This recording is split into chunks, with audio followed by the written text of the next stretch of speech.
Ketua Divisi Hukum dan Pengawasan Tugas. Bapak Ibu sekalian, dalam rangka Kafe Makmum kita kali ini, terima kasih telah hadir dalam acara hari ini. Sebenarnya acara kita ini sudah direncanakan jauh hari sebelum ini, memang karena kesibukan dan kegiatan pimpinan terkait dengan tahapan pilkada yang di depannya. Maaf, mungkin ada beberapa hal yang terkendala dalam pelaksanaan Kafe Makmum kita. Tanpa sehingga kita sampai hari ini masih diberikan kesempatan dan kita masih bisa melaksanakan sebagai tugas-tugas kita yang masing-masing ya dari itu akan disampaikan oleh tim panelis nantinya. Saya kira ya sebagai hantaran awal dari saya demikian dulu, nanti Pak Mirja, Pak Sandi akan melengkapinya. Dan langsung saja mungkin ya kita buka. Ini hanya mungkin saya ingin mendapat respon dari izin nama dan nama saya Musakir, saya dari mediasinarpos.com. Beberapa waktu lalu itu tempat tersebar di media sosial bahwasanya KIP tidak menggelar debat secara person antara gubernur dengan gubernur, wakil gubernur dengan wakil gubernur. Ini yang beredar di medsos dan di kalangan masyarakat. Nah, terkait debat kandidat ini, bagaimana pola yang akan dilakukan oleh KIP Aceh sendiri selaku penyelenggara pilkada di Aceh? Demikian. Assalamualaikum warahmatullahi wabarakatuh. Wassalamualaikum warahmatullahi wabarakatuh. Kemudian ada Bang Zakir, kemudian ada Bang Mutawin. Saya kira ya ini yang pertama ya tentu yang menyangkut dengan ya sekaitan dengan pencalonan yang berkaitan dengan ya terkait dengan aduan ya Panwasli Aceh ke IKP. Yang kedua menyangkut dengan ya bagaimana formulasi debat publik atau debat kandidat yang akan dilaksanakan oleh ke depan. Dan selanjutnya dari Wakil Muktaruddin ya apa ada ide atau politis dan sebagainya terkait dengan apa yang dilakukan oleh teman-teman dari Panwasli ya. Tersebut ya kami nanti akan mempelajari ya sebagaimana aduan dan kita insyaallah ya berdasarkan mekanisme dan aturan-aturan hukum yang berlaku nanti akan kita akan kita jawab ya sesuai dengan aduan yang disampaikan. Ya, bagi kami ya itu adalah hak warga negara ya yang melakukan proses sesuai dengan mekanisme. Nah selanjutnya mungkin dapat kami nanti ada di jawab rekan kami lagi didapatkan ya sehubungan dengan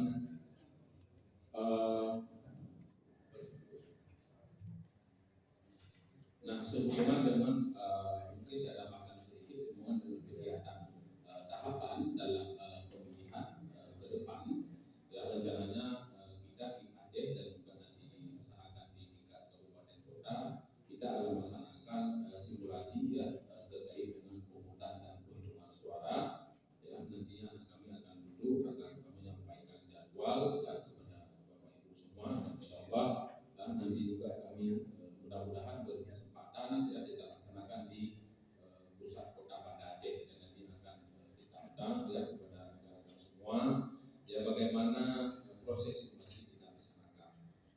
Nah sebagai informasi awal ya, beberapa minggu yang lalu KPU RI sudah melaksanakan simulasi pemungutan dan penghitungan suara ya pernah dilaksanakan di Bogor dan juga pernah dilaksanakan kepada pasangan calon kurang dari satu.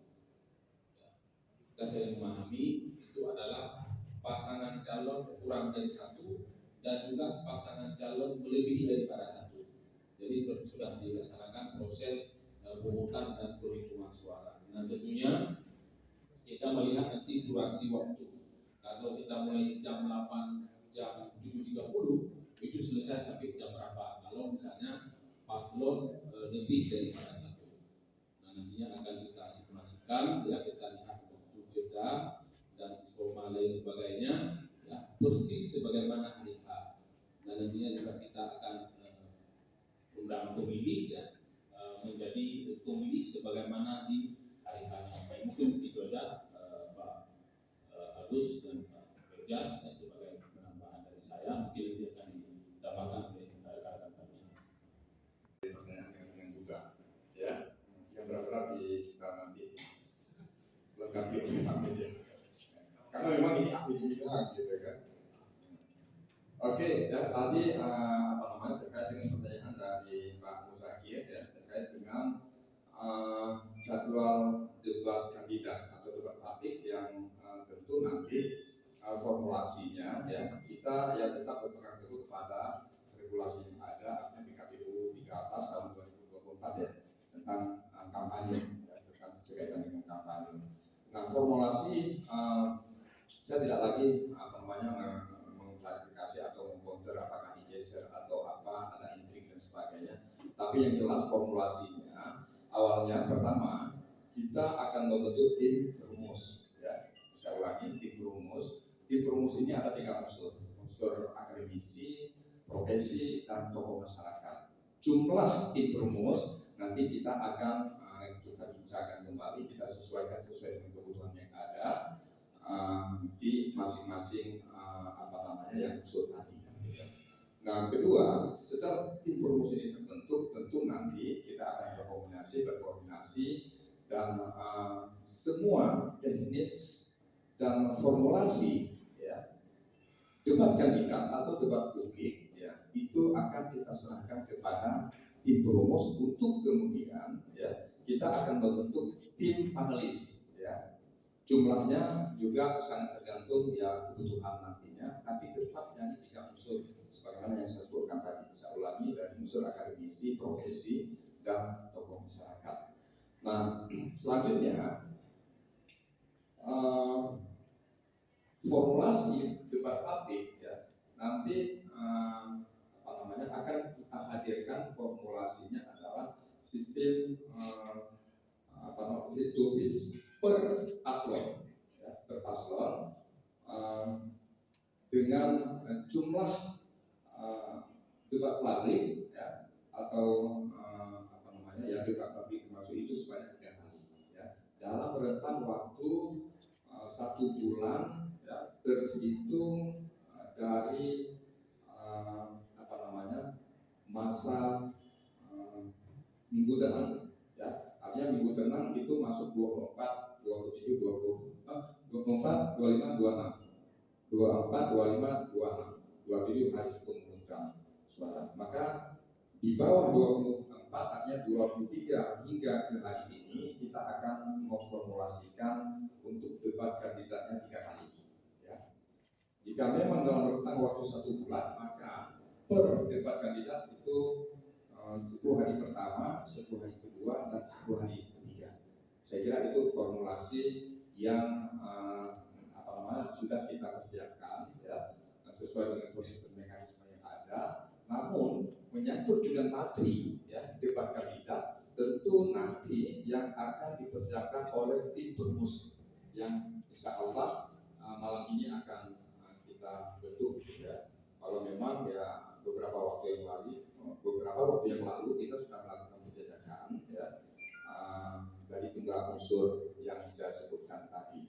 Insya Allah nanti malam kita sudah ada tim rumus. Untuk selanjutnya tim rumus inilah yang akan memformulasikan debat publik atau debat kandidat yang insya Allah akan kita laksanakan 3 sesi atau 3 kesempatan.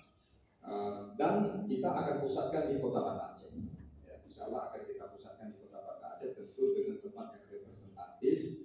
Ya, kemarin kita sudah jajaki, mungkin, ya, kita sebutkan saja di auditorium dan tahun, insya Allah. Ya, saya kira menyangkut dengan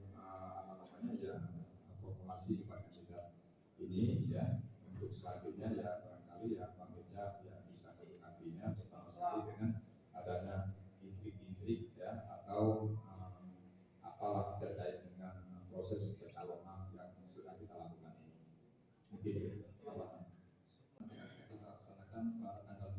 November 2024. Ya Pak Bisa. Pak Saidi. Oke. Bismillahirrahmanirrahim. Assalamualaikum warahmatullahi wabarakatuh. Terima kasih teman-teman sekalian, para senior sekalian, menanggapi 3 pertanyaan tadi. Tapi saya rasa ketiganya sudah dijawab. Tetapi saya selaku Ketua Divisi Hukum dan Pengawasan KIP Aceh ingin menanggapi terkait dengan klarifikasi sebagaimana undangan yang kami terima yang disampaikan oleh Panwasli Aceh beberapa waktu yang lalu. Pada tanggal 2 Oktober tahun 2024 kami melakukan klarifikasi di kantor Panwasli Aceh. Nah, memang kami akui bahwa dalam proses klarifikasi ini tidak diawali dengan sumpah atau janji sebagaimana yang diatur dalam ketentuan Perbawaslu nomor 8 tahun 2020 maupun di Perbawaslu nomor 9 tahun 2024. Nah, kemudian dalam klarifikasi ini kami menyampaikan keterangan secara personal, jadi bukan secara kelembagaan. Nah, ketika dimintai keterangan kepada saya, maka saya akan menyampaikan keterangan tersebut secara personal saya sebagai anggota KIP Aceh. Jadi bukan pernyataan lembaga, tapi pernyataan sebagai anggota. Nah, kemudian dalam proses klarifikasi ini, saya mendapatkan konfirmasi dari Sekretariat Panwasli Aceh terkait dengan karena ada hal yang sifatnya administratif yang perlu kami lengkapi, salah satunya KTP. Nah, saya sampaikan saya nggak bisa menyerahkan KTP secara digital karena itu informasi yang dikecualikan dan ini juga bagian daripada menjaga privasi. Nanti saya akan serahkan secara langsung sebagaimana yang telah kami sampaikan. Nah, kemudian juga dalam berita klarifikasi atau dalam penyampaian keterangan kami, sepanjang sepengetahuan kami belum melakukan tanda tangan. Nah, mengapa kami belum melakukan tanda tangan? Ketika dalam proses penyampaian klarifikasi ini belum bisa diselesaikan pada tanggal 2 Oktober tersebut karena baik komisioner Panwasli maupun petugas sekretariat menyampaikan bahwa sedang dalam proses edit. Sedangkan pada hari yang sama kami harus memenuhi undangan KPU RI. Jadi melalui penerbangan terakhir harus di Jakarta. Nah, sehingga dalam proses tersebut kami menunggu proses pemberitahuan untuk melakukan tanda tangan klarifikasi atau keterangan. Nah, sampai dengan hari ini kami belum menandatangani. Jadi beda ketika tidak berkenan menandatangani dengan belum menandatangani. Karena ketika si pemberi klarifikasi tidak berkenan untuk menandatangani akan tercatat di dalam berita acara. Itu sesuai dengan Perbawaslu 8/2020 atau perubahannya 9/2024. Kami berkenan. Karena kenapa? Sebelum kami menandatangani, kami akan meng-cross check kembali, memvalidasi kembali apakah keterangan kami itu sesuai dengan yang tercatat di dalam berita acara klarifikasi atau tidak. Sampai dengan hari ini kami belum mengecek dan menandatangani berita acara tersebut. Tetapi dari media kami mendapatkan informasi bahwa Panwasli telah menetapkan komisioner KIP Aceh untuk diadukan ke DKPP. Pertanyaan kami sederhana. Basis pengaduan kami apa? Oh, kalau basis pengaduan itu adalah penyampaian klarifikasi, apakah komisioner KIPAC telah memvalidasi berita acara klarifikasi atau tidak? Atau ada jawaban sebaliknya, misalnya, oh ini karena hal-hal yang lain. Hal-hal yang lain itu kami ketahui atau tidak? Kan kami yang memberikan keterangan. Dan kemudian basis pengaduan itu kan karena penilaian atas keterangan kami sesuai dengan hukum atau tidak, pantas secara etis atau tidak. Tapi sampai dengan hari ini kami belum mendapatkan konfirmasi dan salinan berita acara klarifikasi 7 komisioner KIPAC.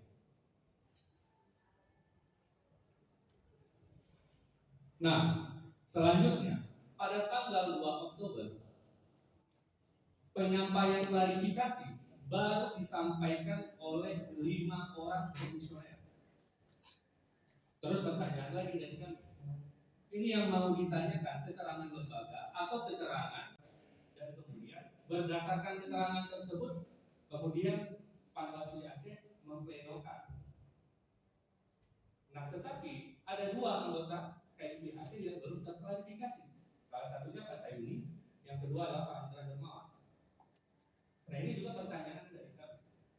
Karena mengapa proses yang tidak berbasis pada landasan normatif dan yuridis juga punya konsekuensi etis,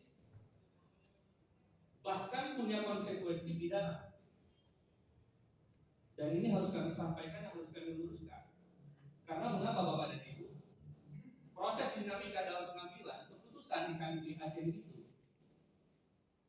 itu kan basis argumennya beragam dan bermacam-macam.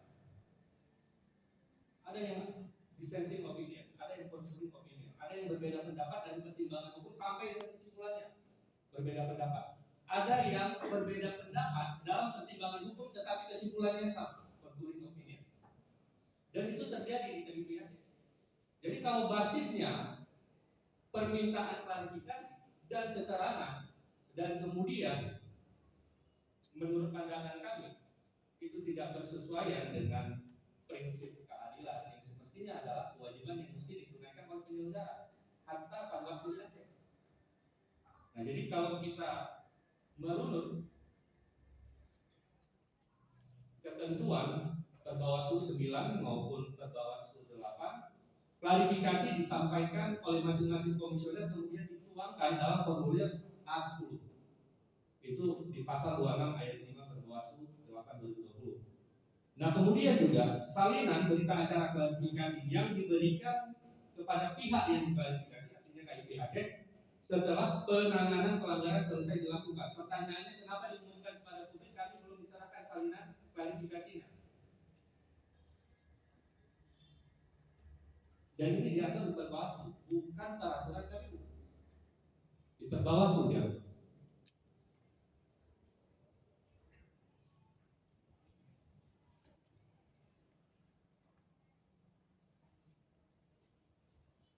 Nah, saya hanya ingin mengingatkan kita semua, sebagaimana teman-teman Panwaslu juga mengingatkan kami, dan ini kami menghormati.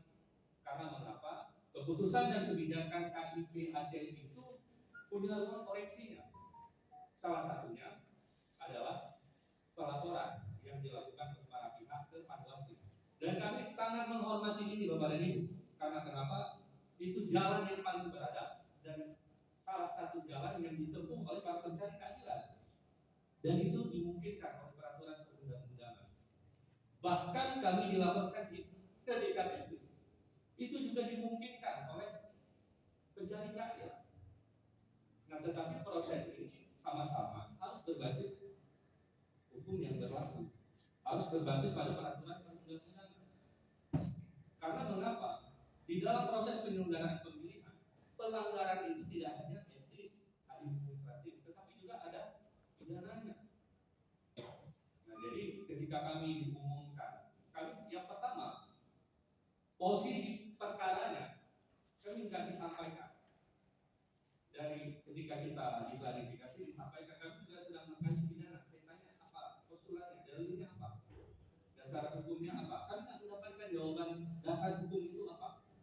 Tetapi kami akan menyampaikan hari ini bahwa konsekuensi dalam proses proses klarifikasi kepada kami ketika tidak dilaksanakan sesuai dengan hukum, maka ada konsep pidananya.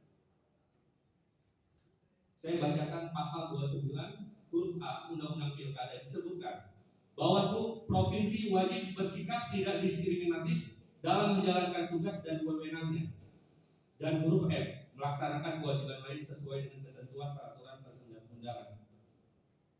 Nah, kalau kita baca di dalam kanun pasal 40 ayat 3 huruf A Kanun Aceh nomor 6 tahun 2016, bagaimana yang diubah terakhir dengan kanun nomor 6 tahun 2018, disebutkan ya bahwa kewajiban Panwaslu bersikap jujur, adil, dan tidak diskriminatif dalam menjalankan tugasnya.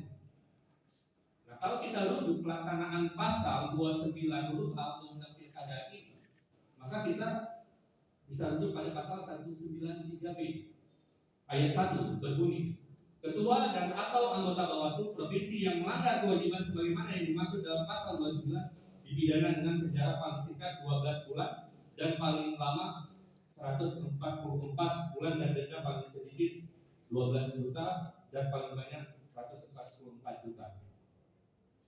Kita semua punya konsekuensi hukum dalam proses pengambilan kebijakan.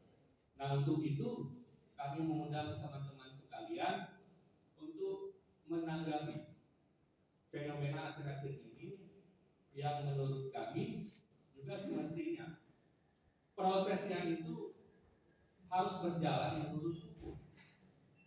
Tadi misalnya ada konferensi pers atau rilis atau keterangan yang disampaikan oleh Panwaslu. Nah, semestinya kami harus mendapatkan rasa keadilan.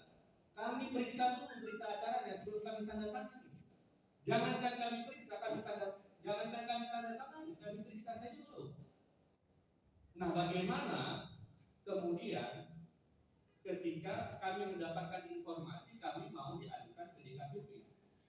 Karena menurut saya, DKPP itu bukan sesuatu yang mengakhiri segalanya dalam proses menertibkan penyelenggara pemilu. Karena menurut saya pribadi, DKPP itu jalan bagi kami untuk merehabilitasi nama kami juga, Bapak dan Ibu. Jadi bukan soal ancamannya kami dapat teguran keras atau teguran lainnya atau bahkan pemberian tetap, tapi tidak, DKPP juga jalan satu-satunya untuk kami mendapatkan atau merehabilitasi nama baik organisasi KIP Aceh. Barangkali itu yang menjadi tanggapan kami. Mohon maaf Bapak dan Ibu, biasa aku jadi intonasinya agak serius. Menggunakan kanun, gitu kan? Antara kanun nomor 12 tahun 2016 sama dengan 2024. Nah, pertanyaannya kemudian semua laporan itu kan tertuju pada kesalahan kanun sebenarnya, baik mulai dari TMS dan kemudian ada surat KPU untuk menggunakan kanun terbaru, kemudian soal adab dan soal batas waktu lagi, soal betul-betul yang dilaporkan itu menggunakan hari kerja atau menggunakan hari tanpa hari kerja. Nah, semuanya kan berbentuk pada tidak menggunakan undang-undang baru, itu laporannya. Nah, pertanyaan saya kemudian Pak, kenapa KIP Aceh tidak tahu adanya kanun atau tidak menggunakan kanun itu, sehingga ya sedikit koridor ya kalau kesannya seperti itu. Ini apakah memang ya sengaja atau memang ya tidak tahu? Tapi logikanya kalau tidak tahu kan tidak mungkin Pak. Mungkin masyarakat umum, apalagi mantan komisioner KIP sebelumnya juga sudah menyampaikan tuh di ruang terbuka ya, di podcast itu masalah soal ada kanun yang terbaru dalam hal penyelenggaraan pilkada di Aceh. Terima kasih. Baik, terima kasih. Ya benar, ya kita selama ini kan sering WA, tapi ya sebagaimana saya sampaikan di awal memang selalu berlangganan. Walau memang bagi saya ini kesempatan pertama yang saya lakukan. Nah, berkaitan dengan apa yang ditanyakan tadi, sebenarnya ini kita sudah klarifikasi pada saat konferensi pers ya, pada malam yang kita melakukan penetapan dari DMS ke MS. Demikian barangkali ya Pak Mirja bisa mengambilnya lebih lanjut terkait dengan pertanyaan terakhir ke Pak Sayuni, atau Pak Sayuni bisa memberikan jawaban. Baik, Assalamualaikum warahmatullahi wabarakatuh. Mungkin saya tambahkan sedikit ya. Memang dalam proses ya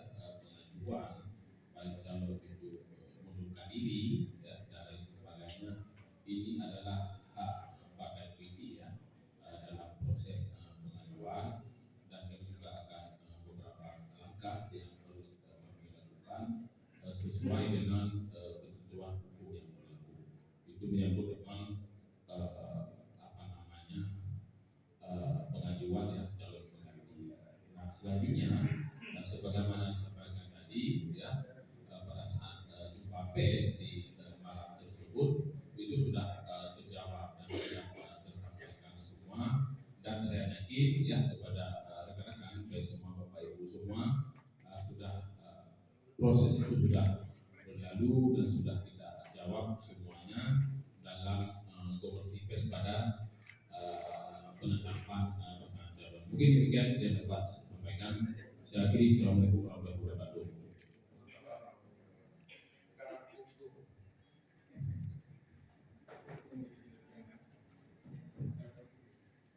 Ya, terkait dengan keberadaan kami, Bapak dan Ibu sekalian, kami memang tidak mendapatkan salinan resmi sebelum keputusan 17 tahun 2024 tentang pencalonan dibentuk.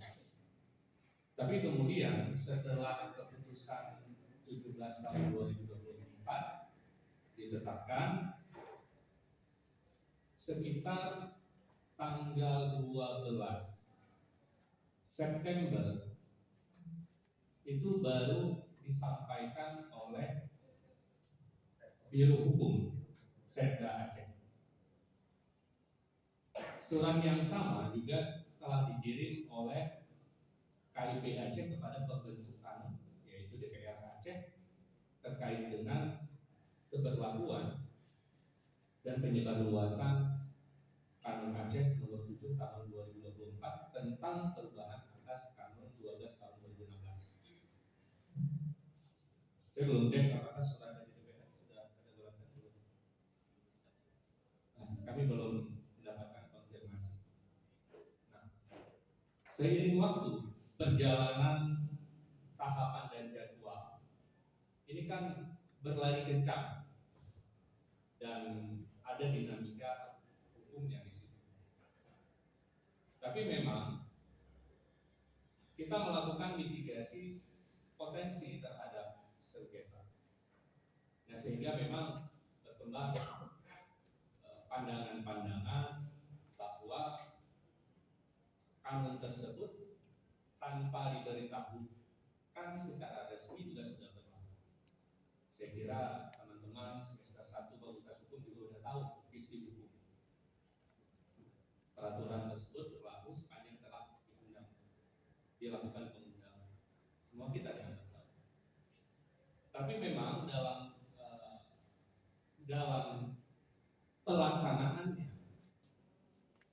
karena tadi waktu, tahapan dan jadwal, dan kemudian KIP juga telah mengirimkan surat kepada DPR Aceh terkait dengan tahapan tentang pencalonan yang basisnya juga Kanun 12 tahun 2016, dan pada saat itu belum Kanun 7. Nah, meskipun kita ketahui ada asas hukum lex posterior derogat legis priori, ketentuan atau peraturan yang baru menyampingkan ketentuan yang lama. Nah, kajian-kajian ini memang ada batasan untuk kami jelaskan kepada teman-teman sekalian, karena mengapa kami harus menjaga hal-hal yang sifatnya keputusan itu bersifat kolektif, kolegial. Tapi paling tidak kami mengakui bahwa dalam proses pengambilan kebijakan kita begitu dinamis, meskipun pada akhirnya semangat kolektif kolegial itu menjadi basis dalam penentuan kebijakan. Nah, untuk selanjutnya secara mendetil, secara rinci, ya barangkali saya harus menyampaikan di dalam forum yang khusus untuk menilai apakah pantas atau tidak secara etis dalam proses pengambilan kebijakan yang dilakukan oleh KIP Aceh yang terkait dengan pengaduan ke Panwasli maupun pengaduan yang langsung disampaikan ke di KPP. Saya pikir di forum tersebut cara yang paling aman untuk kita semua, ya untuk saya, untuk menyampaikan bagaimana kedudukan hukum, pertimbangan hukum, dan argumentasi yang masing-masing kami sampaikan. Saya kira itu yang bisa saya sampaikan dan yang saya tanggapi. Terima kasih Pak. Baik, terima kasih Pak Mirja, terima kasih pada kita semua, khusus wabil khusus kepada rekan-rekan sekalian, ya teman pers kami yang telah berhadir di kesempatan ini. Kiranya ya, sebagaimana saya sampaikan di awal tadi, pertemuan ini adalah untuk mengukuhkan koalisi kita.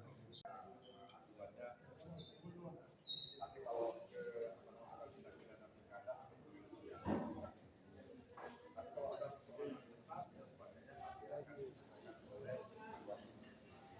Nah, apakah ada implikasi tidak? Kan tidak memahami. Bagaimana alur? Karena kan setiap organisasi kan ada alur administrasi dan dokumentasi, sehingga ini biar semua terdokumentasi dan kemudian ya, dengan dokumentasi yang ada berdasarkan administrasi yang ada. Belum. Debat pertama temanya apa kira-kira? Ya, ini kan kita kan baru melakukan ya komunikasi dengan tim penyusun, sekaligus nanti akan membentuk tim penyusun dan formulasi bentuk kemudian materi tim penyusun lah yang akan melakukannya. Sampai jauh ini kita belum tahu